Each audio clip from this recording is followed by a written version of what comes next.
So let us start the conversation. Adda, first and foremost, a heartful thank you to all the participants for joining today. It is our enthusiasm, it is your enthusiasm and curiosity and an engagement that breathe life into our Adda, making it a space for meaningful dialogue and intellectual exploration. Whether you are a long-time member or joining us for the first time, we deeply appreciate your presence and your commitment to the spirit of free-thinking discussion. Our Adda is not just a forum, it is a meeting of minds, a place where history, culture, politics, and philosophy intervene in a vibrant exchange of ideas. A tradition rooted in Bengal ethos, the Adda has evolved into a space where conversations are unstructured yet profoundly insightful, fueled by curiosity rather than agenda. What began during the time of COVID era as a virtual collective has now become a thriving intellectual hub where scholars, professionals, and thinkers come together to reflect on the pressing issues of our time. Through our creative discussion, we aim to foster a deeper understanding of the world around us on conversation one at a time. Today, we are honored to host two distinguished stalwarts who need no introduction. One esteemed speaker, Mr. Shivshankar Menon.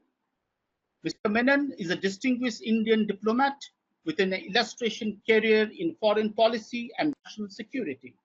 He is currently a visiting professor at Ashoka University and serves as the chair of Ashoka Center for China Studies. Mr. Menon was the National Security Advisor to the Prime Minister of India from January 2010 to May 2014, and previously held as a position of Foreign Secretary to India from October 2006 to July 2009. Over the years, he has also served as the Indian ambassador to several key countries, including China, Pakistan, Sri Lanka, and Israel. A respected voice of international relationship, Mr. Menon has authored influential books such as Choice, Inside the Making of Indian Foreign Policy 2016, and Indian Asian Geopolitics, Personal Present 2021. In fact, day before yesterday only, he had come up with a new book, which we're going to obviously we want to listen something from that also, reflecting his deep, insightful, and Indian strategic affair. We are also honored to our moderator, Major General B.K. Sharma, sir. Major General B.K. Sharma, sir, AVSM, SM, is a highly respected figure in strategic and defense circle, commissioned in the 6th Light Infantry Regiment in 1976. He served the nation with distinction until his retirement in 2012. He is currently serves as the Director General of United Service of Institution of India, USI, the country's oldest think tank established in the year 1870. Over his illustrious career, he has been honored with 3 prestigious military awards by President of India for his exceptional national service and courage. Major General Sharma has held several esteemed positions, including commanding of Mountain Division along China border and serving the senior faculty member of National Defense College. His international roles, including serving as a military observer of United Nations, Indian Defense Attaché in Central Asia, a recognized expert in strategic net assessment and methodology, scenario building and strategic gaming, Major General Sharma continues to contribute to Indian strategic thought leadership. With these, let us begin with a round of applause. What promising to be deeply engaging and intellectual stimulating Adda, I invite Mr. Shivshankar Menon sir and Major General B.K. Sharma sir to take the discussion forward. Thank you all. Thank you. Thank you. Thank you so much. So may I begin, sir? Please. Yeah. So at the outset, I must express my deep gratitude to the organizers for giving me this opportunity to have this strategic conversation with the most eminent and most profound strategic scholar of our country. In fact, a few years ago, he had spoken at the USI on India's national security, and we had even published that paper. And I still remember each and every word of that sort of lecture that he had delivered, which has come true. And what thing, many people talk many things about India's national security, but one thing which he very clearly had enunciated, that what matters at the end of the day is the well-being of Indian citizenship. Rest everything is secondary, what strategy, what policy we follow. Now, in addition to various books that you have mentioned in your opening remarks, yesterday there was a wonderful conversation which was anchored by uh, uh, Mr. Kapil Sibal in his show, that is Dil Se, in which Ambassador Shivshankar Menon, together with Ambassador Saran and Professor Raja Mohan, they had talked about, what is the impact of Trump 2.0 on the new world order. It's a very fascinating, very thought-provoking and insightful discussion, and I recommend all of you to please see it on the YouTube. So I won't like to go much into the history, but get on to the state, because we want to pick his mind on what is actually happening in the world. And my first question to you, sir, is that, we have seen that Trump has been extrememely radical and disruptive in whatever policy pronouncements he has made so far.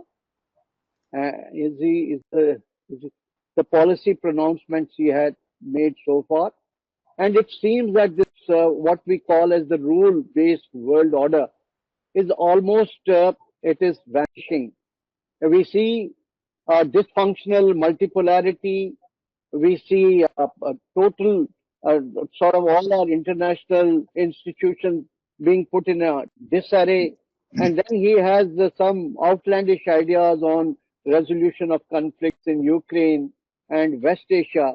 And on top of that, there's an exhibition of ruthless transactional diplomacy and neo-imperialist behavior that we know. So my point here is that in the light of these things, when we knew that America was perhaps the anchor of the international system with whatever inadequacies it had, but what is now going to happen, and what in your view is going to shape the new world order, if at all? Over to you, sir. Well, thank you. Thank you very much for the invitation and for this opportunity to talk to the group. I must thank the organizers, and thank you also for the very kind words you've said about what I've written before and said before. What you've raised is really the fundamental question. I have argued for some time that we are in a world between orders. That there was, after the collapse of the Soviet Union, a unipolar moment when essentially there was a Western-led order, and frankly, everybody became part of the same Western-led capitalist economy, whether it was China or Russia or everybody. But that order has been destroyed actually by its creators, because Europe and America decided that it wasn't working for them, that manufacturing had shifted to Asia, that other countries were doing well. And Trump represents that. Trump, to my mind, I'm not sure that he has a big doctrine or strategy. I think or that he has some grand plan. But he certainly doesn't like what exists. Today, you have a situation where every one of the great powers is revisionist, wants to change the order in their own favor. I mean, when he says, make America great again, or the China dream, and you've seen what Putin is doing in Ukraine, clearly they're trying to change the order. So there isn't an existing order. The multilateral system, as we knew it, is ineffective. There hasn't been a binding international agreement on any matter of consequence for over a decade and a half in the world. You can say Paris, but what was Paris? Paris was an agreement where everyone said, I will tell you what I will do, but you dare not check on what I do. That's not a binding international commitment or agreement. So today, actually, I used to say we're between orders, but that implies that we're heading towards another order. Frankly, I don't see a new order emerging. Is that bad? It's not necessarily good, that's true, but for most of history, there hasn't been a world order. A world order is a result of a huge imbalance in power under the Mongols in the 13th century, under Western European hegemony in the late 19th, 20th century, and the US, which accounted for almost 50% of world GDP after World War II. But that kind of imbalance doesn't exist today. Today, power is evenly distributed. If you add China and the US together, they are less than 50% of world GDP. They're less than 50% of world military power. During the Cold War, the Soviets and the Americans, or NATO and the Warsaw Pact together, accounted for more than 80% of world GDP and world military power. That kind of imbalance doesn't exist anymore. Power is distributed. So you see, everybody tries their luck.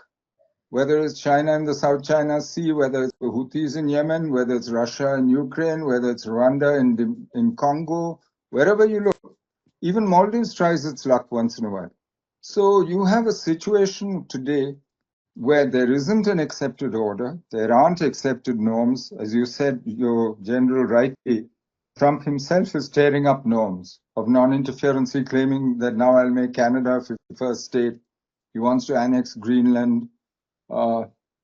So it seems to me that we are in for a period where you can't speak of one order. Instead, it'll be many states at different levels of power and development competing among themselves where they can. Where they have a common interest, self-interest, there will be some rules of the road, as it were. I mean, freedom of navigation, for instance, and the freedom of the high seas is one instance which works for everybody in a globalized economy.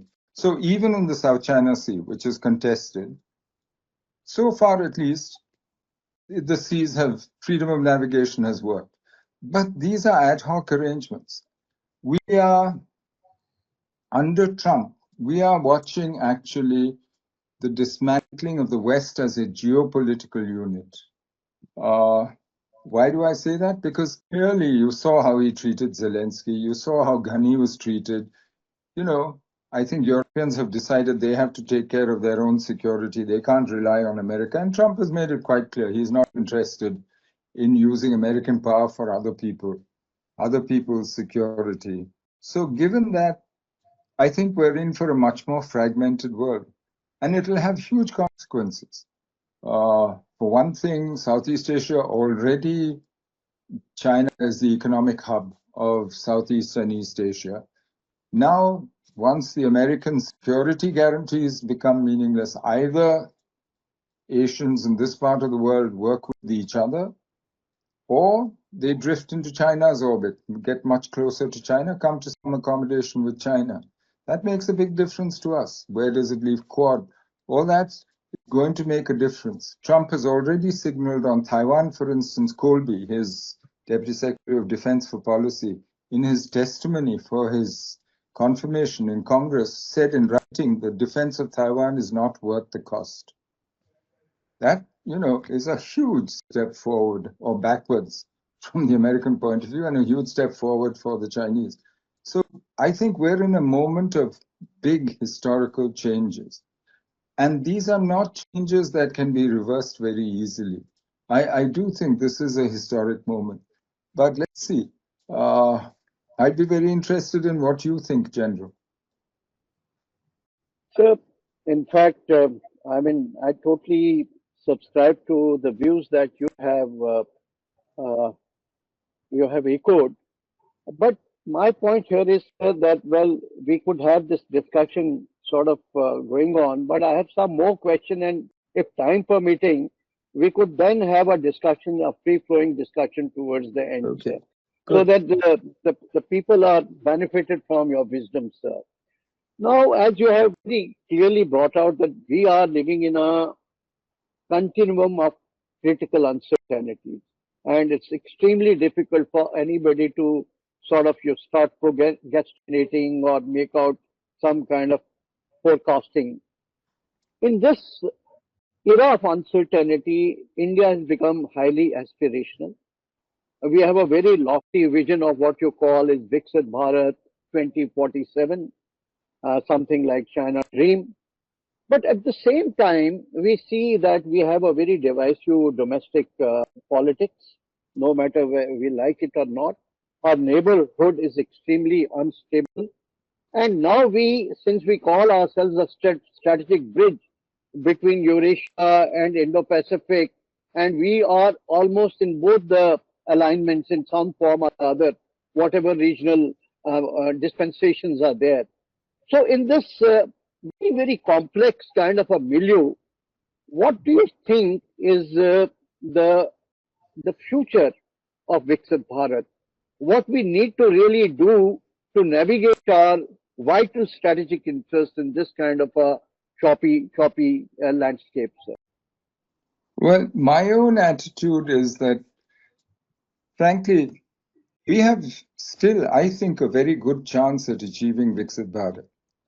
And why? But that depends on what we choose to do. You know, we can use this hinge moment, this moment where, frankly, our neighborhood is in crisis. The world economy looks like it's heading for turbulent times, exactly as you said. We have divisive politics at home, of course, but there's the world politics itself is being fragmented and is much more divisive than before. So given that, you could say that there is a crisis today which we can turn into an opportunity. We've done this before. In 1991, we actually used the crisis to do all the things that we knew we had to do, but which were difficult in normal times. And we changed both our domestic economic policy and our foreign policy in fundamental ways, transformed our relationship with the US and so on. If we use this crisis today in the world situation to actually rebuild certain, for instance, if we use this to try and integrate our neighbors increasingly into our own economy and to work with them and to become a source of security in our own neighborhood, I really think we can make advances on the situation today. When Sri Lanka went defaulted in April 2022, we were the ones who actually helped them to stay afloat when the rest of the world was fighting among themselves, and took 2.5, 3 years actually to even see the first dollar from the IMF and from the other consortium members. So, and the result is that this Sri Lankan government, for instance, is much more respectful towards our red lines than, say, the Rajapaksa government was before. So I think we can use this crisis if we use it, but we do need to look at fundamental issues. We cannot, I think we have a geopolitical moment of opportunity, but frankly, when I look at our relationships in Southeast Asia, in Northeast Asia, across the world, we have very good political, military, security, other relations, but we don't have a strong economic leg to stand on. And you can't walk on one leg. You need both legs. You cannot, I think that we need to look at our foreign economic policy again and engage. And it's not enough to say that we will engage only with the West, with EU, with the UK, and do FTA, with the BTA, with Trump. But I think we can use this opportunity, this moment where everything is changing, to relook fundamentally at those things. Some of that I think the government has already started doing. If you look at this year's budget, but for 8 years we've been raising tariffs. That really makes us uncompetitive in the rest of the world and has effectively kept us out of global supply chains and meant that we were not a beneficiary of the China plus one strategy of people who wanted to diversify out of China. Instead, they went to Vietnam, to Thailand, to other places. So I think there is an opportunity here to achieve Viksit Bharat, but it will mean our being clever. By the way, I don't think the world order should worry us too much. When the world was divided, bipolar during the Cold War, we used that to actually balance and hedge between both blocs and to get what we could from both blocs. When the world was unipolar, we were the second greatest beneficiary from the globalization decades, even when it was a unipolar world, only after China. Actually, those were our highest growth years. We put 140 million people out of poverty between 2001 and 2011. So it seems to me that the question is really how clever and how good we are at handling the situation, judging the situation, and taking the opportunities that exist out there. Thank you, sir. Thank you. I would be asking again a question towards the end about tenets of India's, grand strategy. But before that, let me come to China, sir. Now, we know that Chinese economy is facing certain headwinds, but overall their policy framework remains very much intact.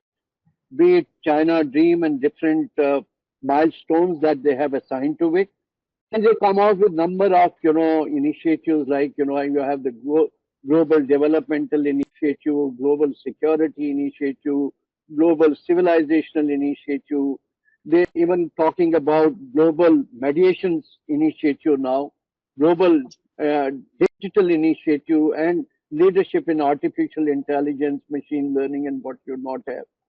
And they also, have a, I think trading in about with about 29 countries in yuan today, right? So, in the light of whatever is going on in the West, particularly the dent that has serious dent that has come in the Euro-Atlantic Alliance or Transatlantic Alliance, how is it going to impact China? Whether it will help them or is it going to also suck them into this whirlwind of geopolitics? Well, I think, Trump has a very good chance of actually making China great again. I'm not so sure that he will make the US great again. But it looks to me like much of what he is proposing, which is basically a US retreat from her commitments abroad and from, even if she ends up as an offshore balancer, frankly, what he is signaling seems to be, after all, the rift between the US and Europe means that the Europe really has very little choice except economically to look to China and to come to some accommodation with Russia while she builds up her own defense and deterrence and so on. So China benefits. If the US is not willing, or if her security assurances in Southeast and Northeast Asia are no longer credible, the countries there will turn towards China. Already last week, you saw the foreign ministers of Japan, South Korea, and China met, and they're now talking of summit level meetings. They said the world has changed fundamentally, and we have common interests. So you can see that kind of drift happening. So there is, I think, at least, a real opportunity for China. But there are three, I think, big limiting factors on what China is doing. One, of course, is China's own trajectory. China is at a moment where, if you look at the earlier East Asian miracle economies, Japan, Korea, Taiwan, they all went through 30, 40 years of stupendous growth, very rapid growth, and then went through an economic readjustment, which was really painful because they had to find a new model of growth. They couldn't continue with export-led, and that problem China is facing already. The world is reacting to Chinese. China had a surplus of $1 trillion last year, and the world is reacting to that because her surplus capacity, she exports cheap. But more than that, each of those three societies, their politics and society was changed fundamentally. Japan, the LDP lost their monopoly on power for a while, came back. Taiwan, Korea became democracies. That's the last thing the Communist Party of China and Xi Jinping want. So he's going in the opposite direction, building a very strong surveillance state, strengthening the party in its role in business, its role in industry, its role everywhere, in all aspects of life, and trying to prevent what happened in those other societies from happening. So China's own internal trajectory is an issue. Secondly, there is a reaction to China's economic weight and growth. And yet, look at China, look at it from China's point of view. We all keep talking about dependence on China. And yet China today, for the first time in her history, is both powerful and dependent on the outside world. 25% of her food she imports. Her energy she imports. She needs access to commodity markets. She needs access because she might process 90% of the world's rare earths. She only produces 30% of it. She needs access to what the rest of the world produces in order to run her own industry and to export. She needs the world's technology. She imports 6 times the IPs that she exports. So, and she needs capital. She's still, and her economy is slowing down. She needs to find a new way of growth. So these two. Third problem, China revealed her ambition very early. You know, as long as the world was convinced that China's rise is peaceful, it's in our interest, we are all prospering out of it, there was no reaction. But the moment she thought after the global financial crisis in 2008 that and started talking about taking center stage, that China's ready to, and stopped talking as though her growth was in the interest of others and her predatory, mercantile, and other policies, you started seeing Obama's pivot to Asia. You started seeing reactions, and that reaction has steadily built up across the world. So I think the jury is still out whether China will achieve her ambitious goals. My personal feeling, maybe she revealed her ambition too early and provoked reactions from the rest of the world, and whether she can find a new model of growth, sources of growth and power. There's no question. She will be a powerful country, one of the most powerful countries on earth. But whether, most likely to my mind, will be powerful and frustrated, because the ambitious goal she set for herself, I'm not sure that the rest of the world is ready to go along. So I don't see China creating a new order. And nothing in what the Chinese have said so far suggests that, because an order needs legitimacy, and that legitimacy only comes from the consent of others. It's not only what you do and how much power you have, but it's also other people's willingness to accept the order as being in their interest and their consent that grants legitimacy. And nothing so far at least shows that the Chinese know how to do it. Belt and Road, for instance, is a good instance where Chinese call all the shots. There's no real consultation with anybody else. And so I'm not sure that, I think it's still an open question where China will go. But from our point of view, we are going to have to deal for the next 10, 15 years with a very powerful China in our neighborhood who's going to be inactive and in many ways whose interests are going to rub up against ours. Because the periphery that we have is also China's periphery, because there are some interests which we probably have in common, but not all of them are identical. Thank you so much. That's really very, very illuminating. And that, I think, brings me to the next question, and that's about India-China relations. We know that our relations are at its lowest ebb post-Galwan, and now recently there is a little thaw in our relationship.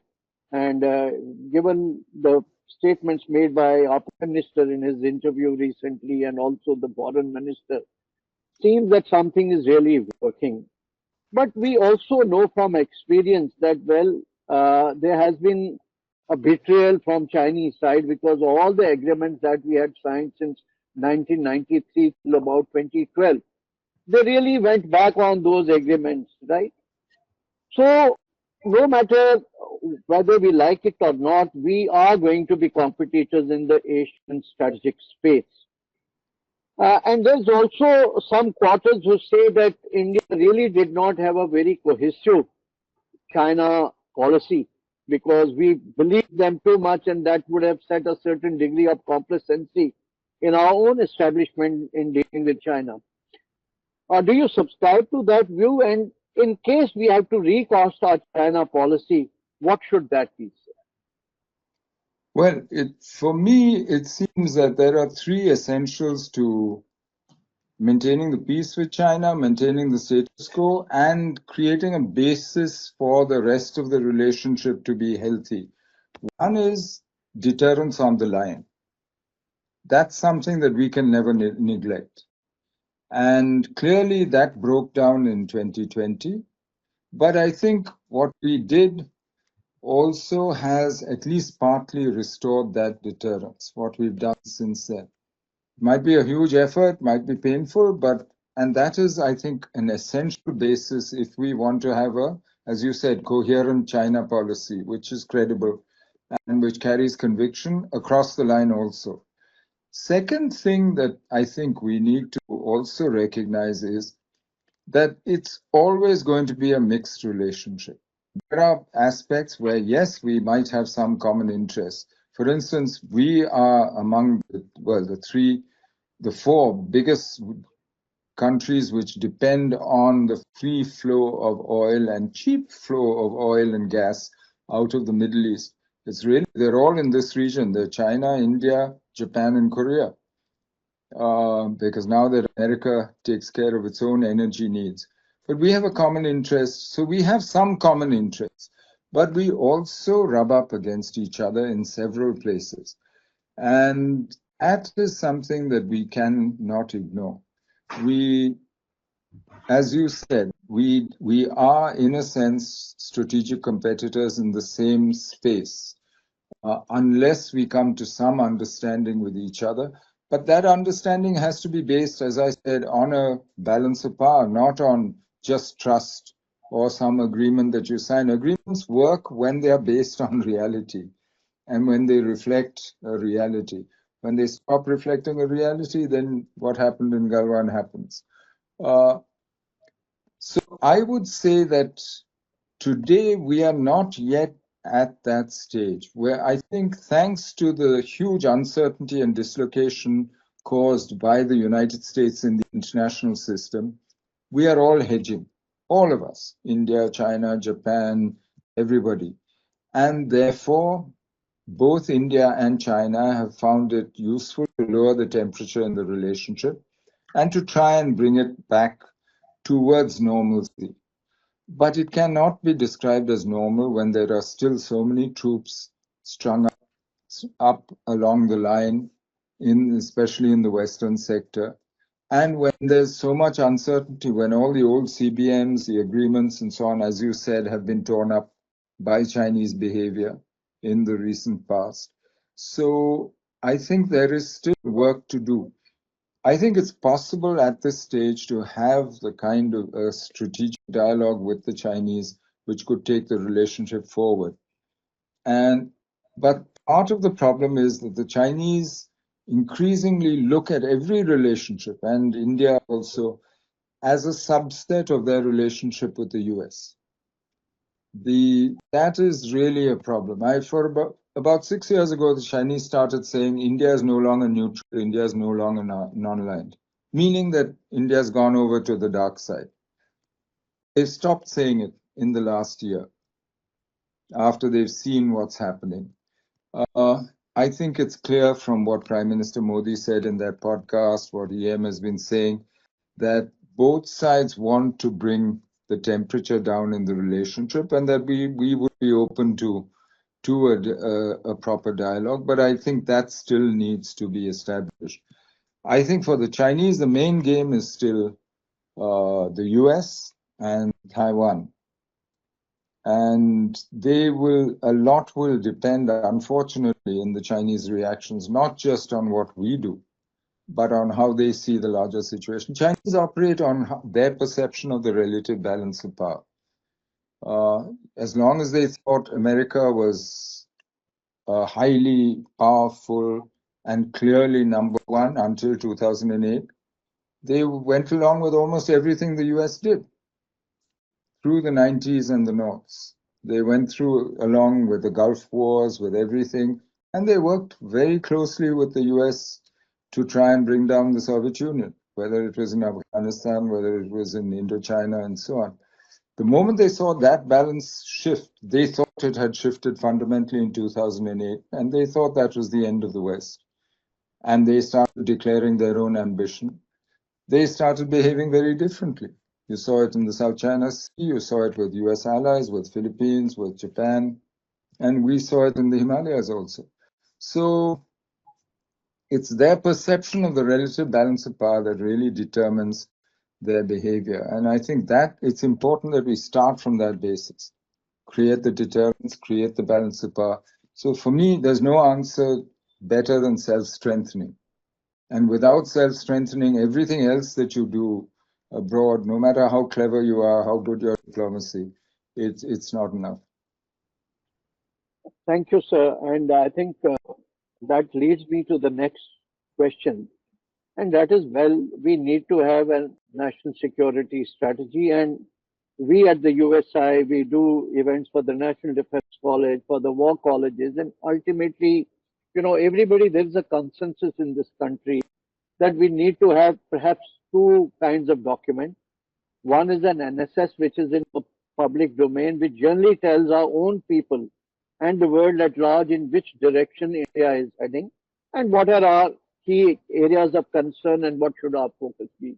And second is the document that should be only available to the top policy makers so that there is at least some compass which is available to different ministries and different stakeholders and instruments of national power to align their positions and move to the thing, adopting a whole of government approach. And even in today's era, the industry and the private areas are as much big stakeholders as the government entities are. So that we adopt this whole of nation approach. Now, I'm going to understand that one such document is already in circulation. It's been prepared by the National Security Council. The work would have started when you were heading the National Security Council, sir. Now, what are those main tenets of that document in the light of the geopolitical reality, the socio-hybrid threat that we face, and particularly, where we stand vis-a-vis our competitors in terms of technology and economic prowess, and the societal cohesiveness per se? What are the main tenets that you would like to sort of articulate as part of our national security strategy? For me, I agree with you entirely. I've always been an advocate that we need a clear national security strategy, but that the public document doesn't have to be that what we actually agree among ourselves in order to integrate and to have a holistic view of our security and to make sure that government acts as one across the board, especially in today's world, and under which you can then have a national defense strategy, a national nuclear strategy, you can do whatever, all these internal security, all these things, but they should be integrated into a national security strategy. I agree with you 100% on that. We've tried before. I personally have been associated with 3 attempts by previous governments. And I believe this government has done a lot of work and is doing work on that now. To my mind, the details is really, maybe this is not the place to go into, but it seems to me there's 3 things which will determine, which should be in that. One is, there is no other country with India's particular set of interests and our geography, history, etc., but also at our various levels of development and our needs, whether you look at our resource endowments, whether you look at how we engage with the world and so on. So, which I think has led every government since independence to one form or another of strategic autonomy. You can call it whatever you want. Call it non-alignment, genuine non-alignment, strategic autonomy, multi-directional diplomacy. You can use many words for this, but basic idea being that we are in many ways unique, and therefore we cannot therefore tie ourselves to one group or another, because frankly nobody's interests coincide with ours enough to justify that. At the same time, given our resource endowment, given our geography, given our situation, our economic stage of development, we cannot do this alone. We cannot transform India into a modern, prosperous, secure country on our own. We have to work with the rest of the world because we need technology, we need access to markets, We need commodities. We don't have non-ferrous metals, for instance, critical materials. We need energy from the world. There's no question. We have to engage with the world. In order to make that engagement successful and the attempt to create an enabling environment for the transformation of India, which is our job, and to prevent threats to that transformation, I think we have to make sure that the sinews of power, and the core of that is hard power, military and economic, that those sinews are developed, including, and today, as you said, technology is a big part of that. You can't do without technology. So if you can go through strategic autonomy, the terms of engagement, the sinews of power, I'm less worried about internal cohesion in India because this bogey I've heard since I was a child. After Nehru, what, that India is going to fall apart. I haven't seen a serious secessionist movement in India for the last 30 years. And even today, I don't think that is our problem. I think cohesion, in fact, many of the polarizations and divisions and this yelling and screaming that we see in our politics is because we can afford it. Because we know we're not fragile or brittle. So we are today. We hear all these very strange expressions of, and frankly, our politics has become very polarized and so on. But I think that the reason they can indulge it is because they know it's not going to lead to anything serious. Because you saw that whenever there's a crisis, the country has come together. Whether it was during the wars, whether it's during COVID also, if you saw how strong society actually was and how people helped each other. And think just of how my RWA, for instance, did everything here for us, made sure that people got food, medicine, etc., oxygen. So I'm less worried about that. And I think the last thing that I would stress for that national security strategy is that the goal must be very clear. Whatever you call it, Viksit Bharat, transforming India and so on. But the nature of the India that we're trying to build, it must have a place for all Indians. And it must offer every Indian the opportunity to realize their full potential. That is critical to me. Then you don't have to worry about cohesion and so on. But otherwise, and then actually, if we go through this process, and as I said, base it on the sinews of power, I think we'd have a good national security strategy. Thank you so much, sir. I think it's been very, very enlightening for all of us here. And now I could chip in the discussion conversation because we have So you tell us about the national security strategy. We have 45 minutes of question and answers. But yes, what I can say that we definitely need a document of that nature, even if you don't want to put it in the public domain, but let it be with the different secretaries of the government and different. Right. I had asked you this question when I was doing National Defense College way back in 2008. I mean, I can be a little honest here. I was working in the Net Assessment Directorate. I was heading that directorate in headquarter IDS. And on our own initiative, sir, we prepared about 60 pages worth of a document on NSS. And it went to your predecessor and he wrote in beautiful ink. He said, a wonderful document, but who asked you to write this? So then I was a little agitated. And in the NDC, when I was doing the course, I asked this question to your predecessor, and he said, we don't have to worry about a document like that. In our country, everybody knows what is to be done. And I raised the same question with you again. And you, that time, sir, you said that, look, I think we need a document of this nature. But is our country still confident enough or mature enough to put that document in the public domain or even in the hands of policymakers? Because different people will give different interpretations and then nothing remains secret in our country. So there would be all the kind of squabbles in the parliament and all. But hopefully, I think we need this document, and this will help military also a great deal, sir. Because, you know, in the military, we say we do not get a very clear-cut direction. When there is a crisis, we are mostly reactive. We are not doing crystal gazing or in anticipation, trying to sort of prepare. And deterrence is all about the preemptive action. Exactly. Deterrence is not something that you, in the nick of the moment, in some crisis erupts, and then you react to that crisis. Then the deterrence in any case is failed. So really to have that credible deterrence, among other things, military needs a national security strategy, which will form the basis of your national defense strategy, national military strategy, then the continental strategy, the maritime strategy, aero power strategy, and different posture reviews. Whether it's your nuclear posture review, your missile, and now we are into the gray zones, right? So we need subset strategies for your gray zone warfare, multi-domain warfare.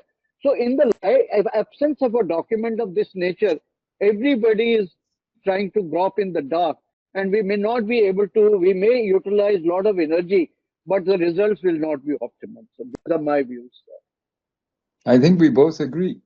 Yes, sir.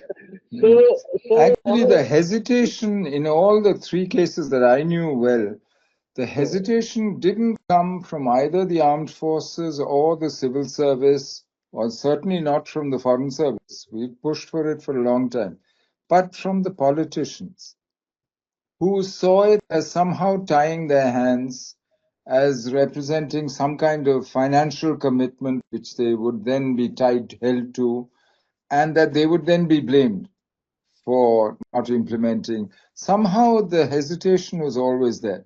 I hope that has changed. Hopefully, I'm told that there's a document of that nature. So let's hope that, we have a document which is well written and which is in sync with the winds of times. Because sometimes what happens is that we become extremely, conformist in our thought process, and we are not able to understand the undercurrents of the dynamics and the ebb and flow of geopolitics. As a result, the document becomes stale before it gets into the implementation stage, sir. Correct. And one more from experience I have seen, sir, I think we need to have a very deliberate exercise in overcoming our cognitive biases, in overcoming our what you call is the blind spots in our knowledge, and then shutting off these preconceived assumptions, the mental map that we have developed, and the group thinking. These are antithesis to any critical and non-linear thinking. And this has to be a deliberate exercise at all levels of policy making, so that we are more forward-looking and more objective in our assessments and responses. No, you're quite right.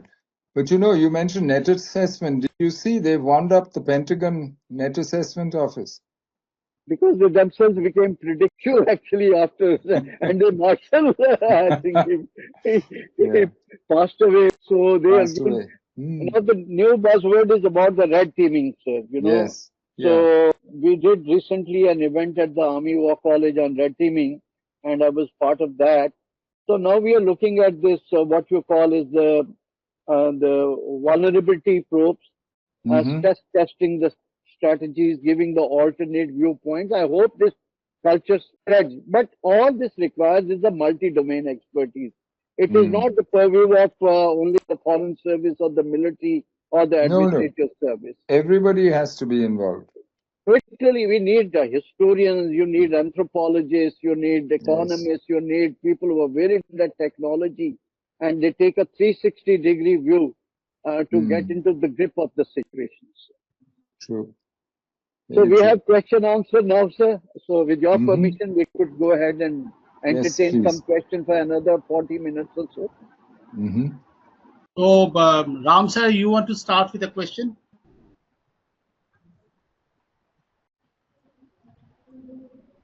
No, Divyendra, there are more illustrious people who would want to ask questions. This is really not my subject either. But if something does appeal to me as something that I can ask and not make a fool of myself, I'll do so. So, so the Floor is open for question. Anybody from you want to ask question, please let me know. Supriyo, you told me you want to ask some question. Supriyo, are you there? No, yes, I'm there. It's a very enlightening, and I'm really honored to have Menon sir and DG sir over here.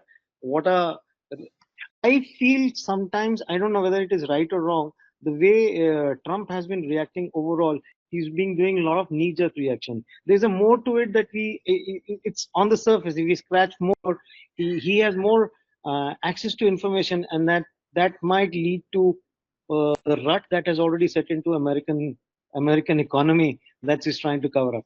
Just a very weird thought, but over to you, sir. Do you think there is more? Because every day he's coming out with this tariff and he's over exaggerating his expressions. It looks there's a lot of theatrics involved in it. Might be absolutely wrong. Over to you, sir. Well, I think, what has brought him to power is this broad coalition from billionaires, techno-anarchists, all the way to his populist supporters who feel that they have suffered, that they've been deprived, that they've been done badly by the professional management class, so this is a very motley coalition that's come to power. In foreign policy terms, he has three sort of main blocks in there. One is the primacists, people who believe in America's primacy, like Rubio, like Waltz, the national security advisor, and so on. The other is prioritizers, people who say, no, we're overextended. Why are we wasting our time? There's only some things that matter. And those are China, primarily. So therefore, we should make up with Russia. We should do other things. Ukraine is a complete waste of our effort. And Europe is useless to us. They're just freeloading off us. So Eldridge Colby, for instance, is in that prioritizers. And then there's a lot of people like Steve Bannon and so on, his old supporters, his MAGA supporters, who are basically isolationists, some of them racist, who say basically, why are we at all involved in the world? We are America, we can survive on our own, we don't need all these. Why do we take all these? Whenever 2 out of 3 combine or agree, then you get very clear policy. Like on Ukraine, the prioritizers and the isolationists basically agree that this is a complete waste of our time. And you've seen the result. There's a clear line of policy. But on other issues, like, as you said, economy, for instance, the billionaires will have one view, his MAGA supporters will have another. You saw on H-1B visas, for instance, his MAGA supporters are dead against any immigration, no H-1B, nothing. Whereas Elon Musk and his billionaire supporters, they need it for their own business and for the economy.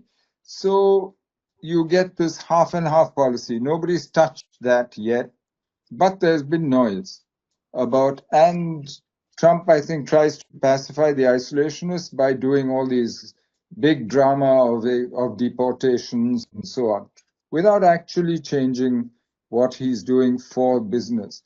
So I think we're going to, because it's a motley coalition, and because I don't think Trump has a clear ideology. He has preferences and prejudices, but not so much an ideology or a big grand strategy plan and so on. So given that, I think we're going to see more of these. But it's all about, why do we see so much drama? Frankly, for Trump, I think it's all about Trump. Fauci has this story. Fauci, who used to be the health. You remember when Trump said in the White House press room during his first presidency, drink bleach to cure COVID. Correct. And Fauci was standing next to him and immediately said, look, that's anecdotal. There's no scientific proof, etc. And they went into the Oval Office and Fauci thought, now I've lost my job. Because, I've just contradicted the world's biggest ego in public. Instead, Trump is standing there looking at 3 big TV screens, smiling from year to year, saying, isn't that wonderful? Look at our ratings. We're better than the serials. He didn't care about what had happened there, the substance. It's all about Trump. And I think which is why, it's not about appealing to logic, reason, or to some principle. It's not even about just opposing it. It's all about if his ego is engaged, it's fine. If not, The pace of events, sir, is too fast. Too many things too soon. well, because he has to keep you distracted, right? Otherwise, you would notice what's really happening. Thank you, sir. Thank you very much. Sir, I just want to know about a new book which has been launched recently. Can you give Well, a it's nice actually just a booklet. I spoke at the Lowy Institute in Sydney, in Australia, about how Asian geopolitics has developed in the last 2-3 years. And then they asked me, would I convert it into a booklet? So it's really a 125-page booklet rather than a book, which is why it's a Penguin special. They produce these small things which you can read on a long flight or wherever. And it's called India in a World Adrift, because it's about some of the things I was talking about, why I think this is a world adrift, not a world between orders, and why I don't see. But if it's a world adrift, why has the peace held? One. And then what should India do in this? What is India's role in this? Because I see India continuing to rise if we are clever in what we do, and if we manage to read the situation right, which I think for the most part we are, because we can afford to be. We are among those who have always stood out slightly outside the system and therefore can be objective in our assessments. We were the first to understand that there was a Sino-Soviet split. At various stages, we have been right. We also were relatively early to see that the Soviet Union was getting weaker. We also predicted China's rise, I think internally at least, long before other people started believing in it. So I think we can read the situation, but what's kept the peace, to my mind, is two things. The balance of terror, the presence of nuclear weapons, is very different from the past. And I think that when your survival is at stake, then I think people are a little more careful. The other is the balance of power. As I said, power is much more evenly distributed today than it ever was before. So the temptation to use force, the certainty that force will work, is not there. After all, why has China not made a move against Taiwan so far? It would be a wonderful thing for Xi Jinping. It would elevate him to Mao Zedong, Deng Xiaoping's level if he managed to get Taiwan. Why hasn't he moved? Because he can't afford to fail. If he moves and fails, and he can't be sure that he'll succeed either. Now, maybe it's easier now that Trump's people are saying, we don't need to defend Taiwan. So for me, and what does India do in this? I think there's a lot we can do, because it creates space for powers like us. We can work with everybody. And my mantra that I use is issue-based coalitions of the willing and able. Depending on the issue, you'll find a different set of partners. It means hard work. But on maritime security, for instance, you'll have one set of partners. But when it comes to continental security in Asia, those who are your partners in the Indo-Pacific are no use at all, because they have no presence at all on the continent, on the Eurasian continent. There you'll have to work with other countries, with Russia, with China, with Iran, those are the ones that you have to deal with, one way or the other. So on cybersecurity, you'll have a different set of partners. And so depending on the issue, so in this kind of fragmented world, which is not ordered, where there isn't a clear hierarchy of powers, where all the great powers are revisionist, I would then say issue-based coalitions of the willing and able. It's going to be hard work, and you're going to have to be quick, but I don't see any other alternative.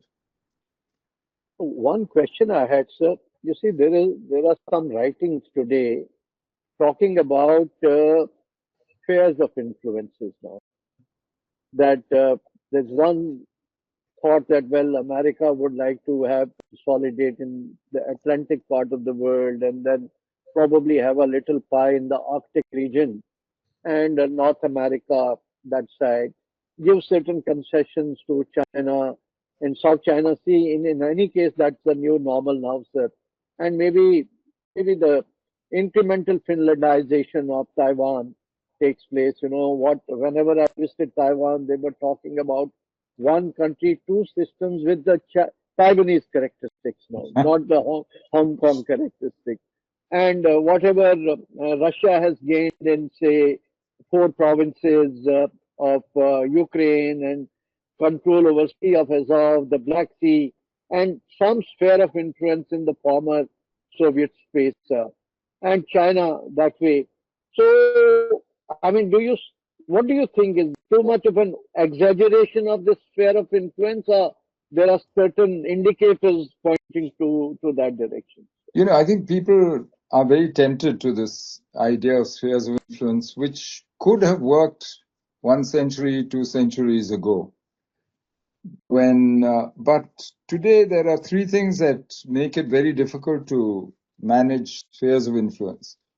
The first thing is that no borders of spheres, wherever you draw the line, all lines are porous. They are porous to technology, because today, frankly, when you look at the range of ballistic missiles, you can't say my security stops here and everything on this side is my business. Even the US, behind two big oceans with two harmless neighbors and fish all around it, even the US cannot actually disengage from its security from the rest of the world. So whether you draw the line in the first island chain or down the middle of the Pacific, or you say only the homeland we're going to defend, as some of the MAGA people say, I'm not sure that technology will permit you to do that. Secondly, you are in a globalized world where, despite all the talk of deglobalization, since 2011, between 55 and 60% of world GDP is traded internationally. So in global international trade accounts for between 55, and that has been steady. All this talk of decoupling, deglobalization, this, that, has not changed that. So your fate depends on what's happening outside any sphere that you might draw. And lastly, as I said, because power is spread in every sphere, you will find middle powers who are not going to be happy ascribed, here's somebody's sphere, here's China's sphere. You'll find Japan, you'll find Vietnam, you'll find India, you'll find Australia, you'll find a whole host of countries who will say, no, this is not acceptable, and who will do whatever they can to disrupt the sphere. The same thing for the Americas. And certainly if he tries an Atlantic sphere. So I'm not so sure that this is going to work. That doesn't amount to a world order, by the way, in my definition. A world order assumes that great powers have a common set of norms, institutions, and so on that they follow, a set of principles that they agree. Even if they sit and divide the world into spheres, saying this is yours, this is mine, I don't see that working. I just think the objective conditions are going to make it very difficult. So yeah, these are all nice ideas. It's like, after all, it's an Indian creation, the idea of buffer zones. We created it in the 1870s. The Durans started using the word first. But what buffer zone really offers you any security today? It's very hard to actually say that the only thing that offers you security is if you actually can see, act, and can demonstrate the capacity to do that across borders. There's no point building a wall and sitting behind it. And so we are in a different kind of world today. But of course, we will all fall back on the analogies that we know from history, right? We look to spheres of influence, we look to empires, and we use the old words in a new situation, which sadly, I don't think spheres is what is likely or can work. Even if the big two agree, they don't have the power to enforce it. Any more questions? Yeah. Otherwise, I can keep asking questions. Given the evolving scenario, this can be answered by either the moderator or the esteemed speaker. Will the UN become even more irrelevant? Well, shall I try, General? Yes, sir. You see, sir, Yes. I was based on my meetings in New York last year, and I went to Berlin also. And the whole agenda was about these UN reforms. Now, actually, UN is Security Council or UN is as good as the nation state's behavior. It's not an entity by itself. And given by whatever is happening in the world, there is a very serious debate today about reforming the UN, right? And while in its present charter, those reforms cannot be brought about so easily, but there are other initiatives which are being thought about. One is that, like, see, there is a practice of pen holders in the UN Security Council. So people say, well, this pen holders practice should also be some regional countries or other countries should be involved, or it should be in rotation. Similarly, there is this, I think, Article 109, which talks about, reforms in the UN Security Council, which doesn't require voting of all the Security Council members, at least for the acceptance of that agenda point. So people are talking about that. They're talking about text-based negotiations. They're talking about enhancing the role of peace building commission. And they're of course talking about the new generation peacekeeping operations. All that is being talked about, incorporating regional organizations, local communities, responsibility of the inviting countries and whatnot. But everything is in a state of flux. And I think, given the recent crisis, wherever it has erupted, UN has been a sitting duck, I think, to the extent that even there are countries like Israel who are member states of the UN, they're passing strictures on the Secretary General and declaring him persona non grata. Likewise, the laws of the armed conflict today, these are being thrown to the wind, and UN Human Rights Commission is almost non-functional. So in the light of this, I think the time has come for some major shake-up in the UN, or it may go in the League of Nations way. This is my way of thinking. I really don't know. Maybe Ambassador Menon is a better position to comment on this. Well, I have a very short answer to that. My answer to you is yes. Will the UN become more irrelevant? My answer is yes. Because simple reason, it's an organization of member states. If the member states are fighting, how can the organization be effective? And I don't see member states somehow kissing and making up in the near future. So simple answer for me would be yes. And frankly, the rest is tinkering to, whatever you do with.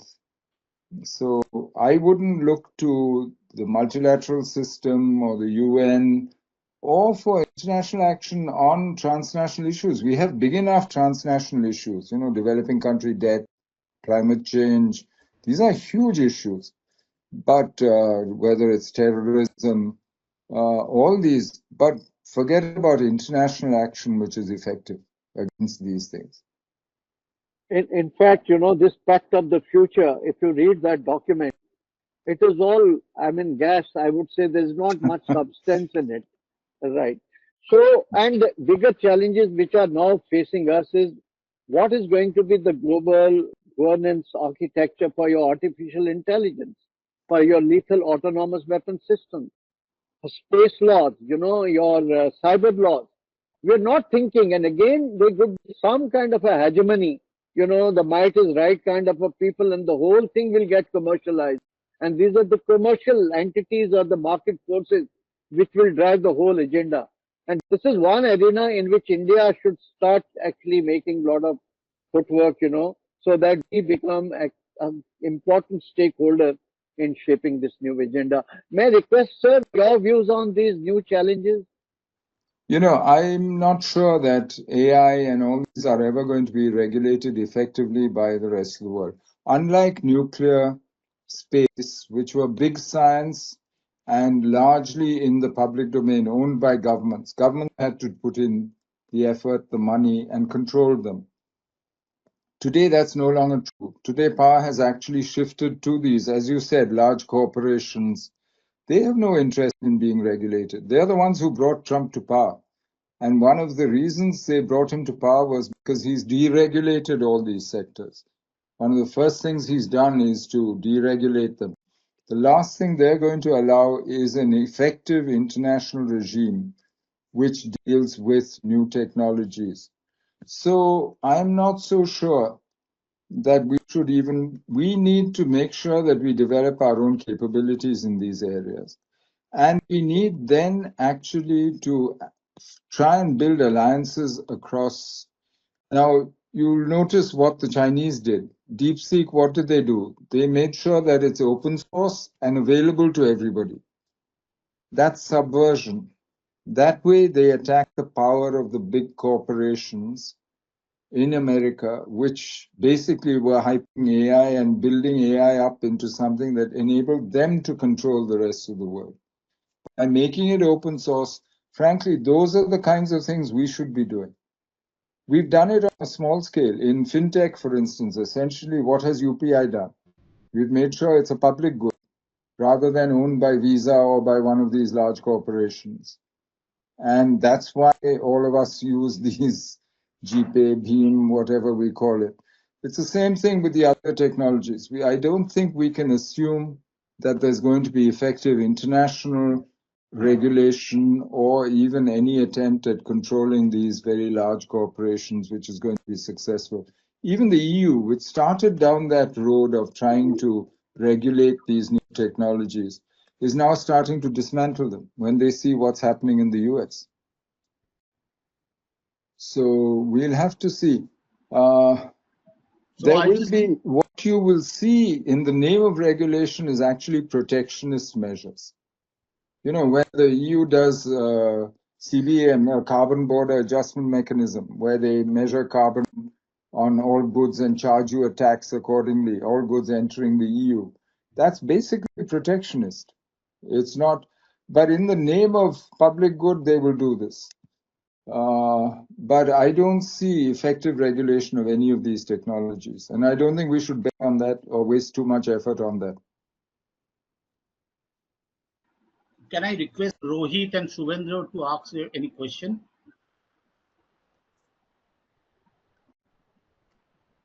Shubhendra and Rohit, are you there? Yes, I'm very much there, but I don't think I have got any question right now. Thank you for asking me. I am listening carefully to the discussion, and please, I don't have any question right now. Thank you. So, any more questions? Dipendra, with your permission, I have a comment to make. I'm not even sure whether it is very relevant in this talk or not, but since we did speak about a national strategic, strategic document and policy and all that, one of the fundamental requirements for the two pillars, the economic and the military powers that we also talked about, is having good education system and research. And our country, unfortunately, is not really paid enough attention to both a robust education system which can and fundamental research. So we are still talking of make in India and not really, talking with strength on made in India.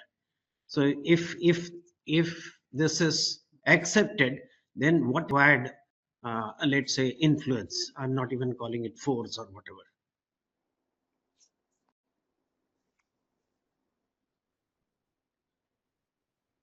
Yes, you're absolutely right. I mean, we've been interacting with DRDO and even the services and all. So everybody talks about, very narrow R&D base today. That unless that R&D base is expanded and the talent is spotted, nurtured, retained, and encourage, we will be fumbling with this entire Atmanirbhar Bharat initiative. Today, there are certain glitches which are in the entire ecosystem. That ecosystem in which we should be encouraging MSMEs and startups.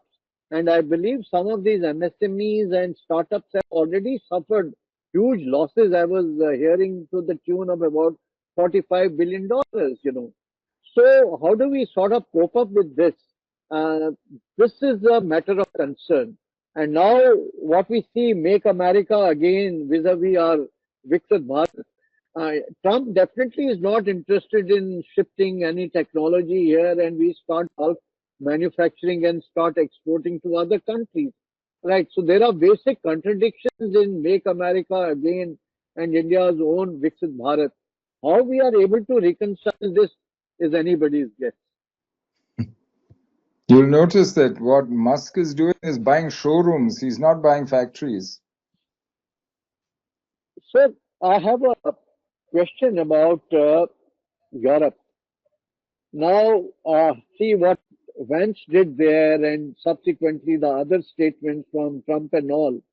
I mean, whenever you interact with European diplomats, they're extremely angry and they're also very nervous, right? So, which way is Europe going to head given the state of economies there and the far right, which is now coming in power? What is your prognosis of Europe, sir?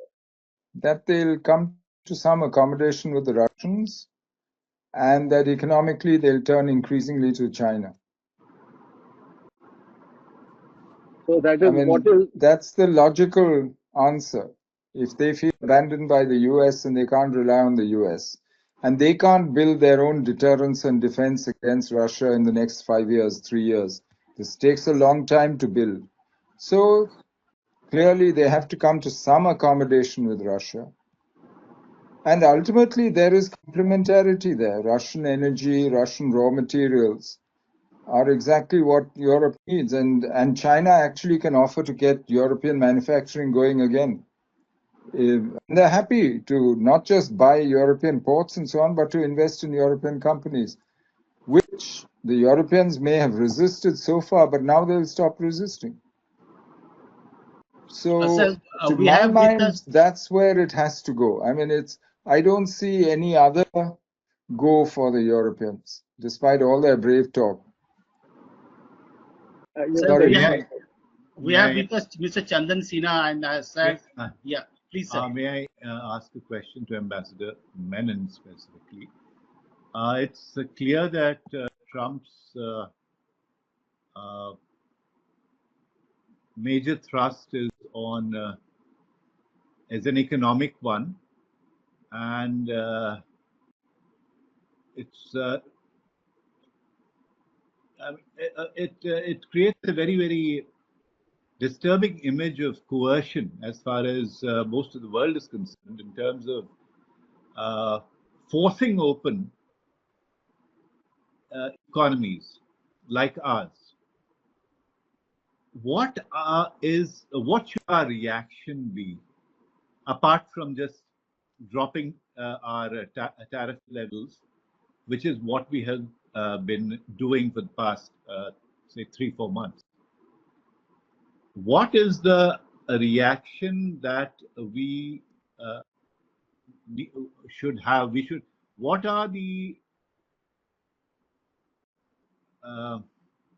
What are the things we need to do to safeguard our own interests, apart from Make in India, which has its own limitations, given the nature of manufacturing in our country?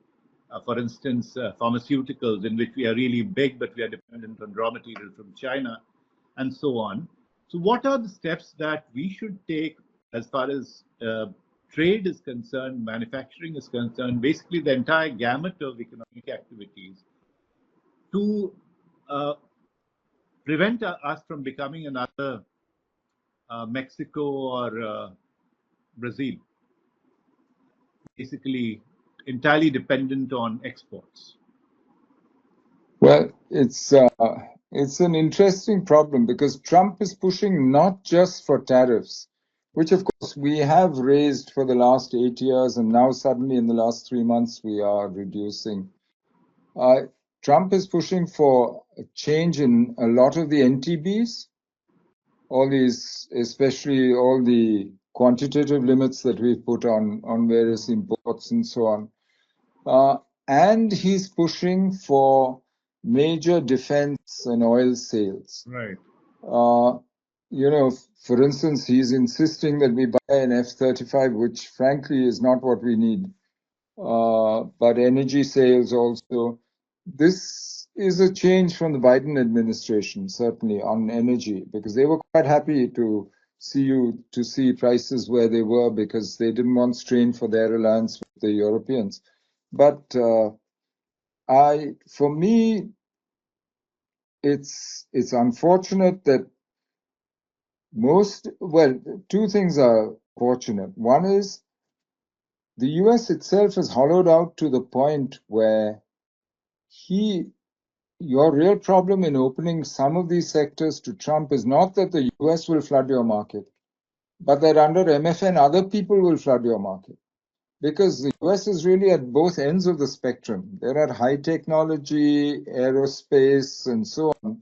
And there are soybeans, grain, whatever, agricultural products. And those are areas where you can actually negotiate and trade. I think, frankly, in intermediates, there are whole sectors where if we encourage and support our own industry, we can actually do much more to get into global supply chains, get into the US markets and so on, not become dependent upon them, but to create alternatives. It's interesting, those who diversified away from the US, Brazil, for instance, under Trump 1, when he imposed tariffs on China, the Chinese shifted all their soya and other purchases to Brazil. Brazil's biggest fear today is that Trump and Xi Jinping will do a deal. And that Xi Jinping will say, okay, I'll buy your soya and your oil, and you can have Taiwan, but you give me Taiwan.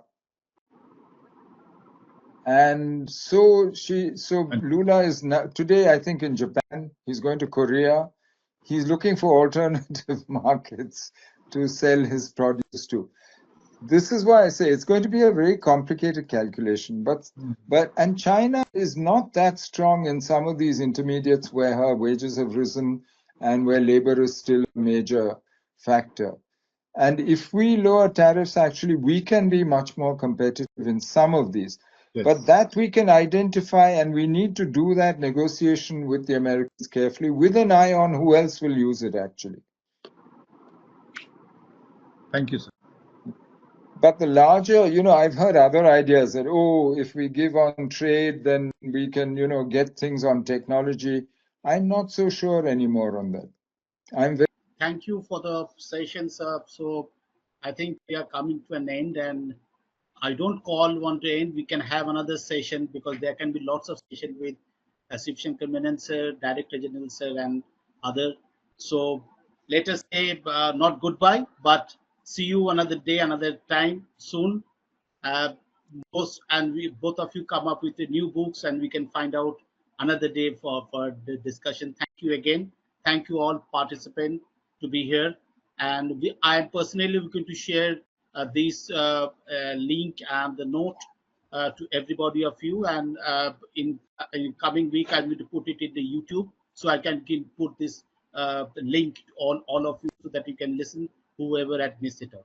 Thank you. Thank you, sir. Thank you. Thank you very much. I enjoyed that. And thank you, General. Thank you very much. Thank you, General. Thank you, Ambassador. Thank you, General. All the best. Thank you. Thank you. Thank you, sir.